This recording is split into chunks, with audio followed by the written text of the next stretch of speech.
नमस्कार, India news देख रहे हैं आप। आपके साथ मैं अभिषेक पांडे। बुलेटिन की शुरुआत इस वक्त की बड़ी जानकारी के साथ करेंगे। गुरुग्राम से इस वक्त की बड़ी अहम जानकारी सामने आ रही है। निगम में आउटसोर्स कर्मचारियों की नौकरी पर खतरा मंडरा रहा है। आउटसोर्स पर लगे कर्मचारियों की छटनी होगी।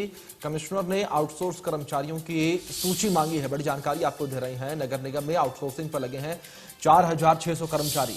विभागों में जरूरत के हिसाब से ही अब कर्मचारी रखे जाएंगे। बड़ी जानकारी, अहम जानकारी आपको दे रहे हैं जो इस वक्त सामने आ रही है। शहरी एवं स्थानीय निकाय मंत्री अनिल विज के गुरुग्राम नगर निगम के दौरे के बाद अब नगर निगम कमिश्नर ने गुरुग्राम के नगर निगम में आउटसोर्स पर लगे कर्मचारियों की सूची मांगी है और नगर निगम कमिश्नर द्वारा एडिशनल कमिश्नर रोहताश बिश्नोई को ऐसे कर्मचारियों की जांच रिपोर्ट देने के लिए कहा है जो कि आउटसोर्स यानी कि ठेकेदारी के तहत नगर निगम में लगे हुए हैं। नगर निगम कमिश्नर मुकेश आहूजा की माने तो नगर निगम के किसी विभाग में कितने कर्मचारी की आवश्यकता है और कितने कार्यरत है, इसकी कोई पॉलिसी फिलहाल नहीं है, जिसको लेकर पॉलिसी बनाई जा रही है।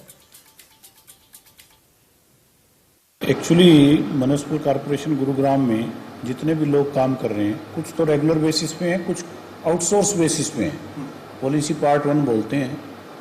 उनकी कोई संख्या निर्धारित नहीं थी। जो मैंने ऑब्जर्व किया कि किस सीट पे कितने चाहिए, इसका कोई नियम कायदा कानून मेरे समझ में नहीं आया। तो मैंने इसके लिए एक कमेटी गठित की है। एक एडिशनल कमिश्नर, एक चीफ अकाउंट्स अफसर, साथ में एक अकाउंट्स अफसर, और सभी अधिकारियों को बोला है कि वो उनके मातहत जितने भी कर्मचारी आउटसोर्सिंग में या रेगुलर में कौन कौन काम कर रहे हैं, क्या क्या काम कर रहे हैं और क्या रिस्पॉन्सिबिलिटीज़ हैं, ताकि सारे स्टाफ की जो पोजीशन है उसको रैशनलाइज किया जा सके। जितनों की ज़रूरत है, जिस सीट पे जिस कर्मचारी की ज़रूरत है उसी को रखा। इसी बीच हमारे सहयोगी दीपक हमारे साथ जुड़ गए हैं, उनका रुख कर लेंगे। दीपक, जिस तरीके से यहाँ पर आउटसोर्सेज जो कर्मचारी होने निकालने की बातचीत चले, इसके बाद कर्मचारी में किस तरीके का माहौल बना हुआ है? कर्मचारियों में भी एक इस वक्त डर का माहौल है, क्योंकि गुरुग्राम की अगर बात की जाए तो नगर निगम के अंदर 4500 से ज्यादा आउटसोर्स पे लगे हुए, ठेकेदारी प्रथा पे लगे हुए कर्मचारी हैं, जिसमें इंजीनियर भी हैं। जूनियर इंजीनियर्स की बात की जाए, इसमें क्लर्क है, अलग अलग पोस्ट के कर्मचारी है, कंप्यूटर ऑपरेटर है, डाटा ऑपरेटर है, जिसमें अगर बात की जाए सुपरवाइजर है, लेकिन अलग अलग फील्ड के हैं, जिसमें मोस्टली बड़ी संख्या में इंजीनियर भी है। लेकिन सबसे बड़ी बात यह है कि नगर निगम के पास इनका कोई ऐसा खाका नहीं है, कोई रिकॉर्ड नहीं है और ना ही कोई पॉलिसी है कि किस विभाग में कितने चाहिए।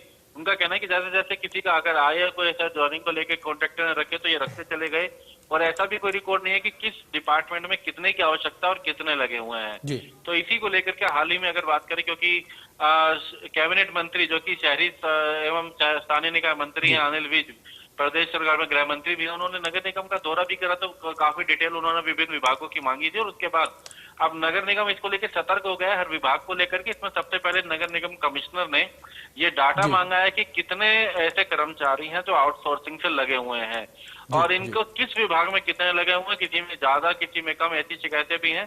तो ऐसे में नगर निगम कमिश्नर का कहना है कि बड़ी संख्या में ऐसे कर्मचारियों की छटनी भी की जाएगी, क्योंकि अगर किसी विभाग में ज्यादा कर्मचारी हैं तो उनकी छटनी भी की जाएगी। और कहीं ना कहीं सूत्र ये भी बताते हैं कि ऐसे भी कर्मचारी हैं जो कि आते ही नहीं है या फिर जिनकी ड्यूटी कहीं है लेकिन वो वर्क पर है ही नहीं, ऐसे लोगों का डाटा तैयार किया जाएगा। और बिल्कुल बिल्कुल दीपक, ऐसे लोगों पर नकेल कसी जानी चाहिए जो लोग पेपरों पर काम तो कर रहे हैं लेकिन हकीकत में वो ऑफिस नहीं पहुंच रहे हैं। बहुत बहुत शुक्रिया दीपक आपका हमारे साथ जुड़ने के लिए और तमाम जानकारियों के लिए।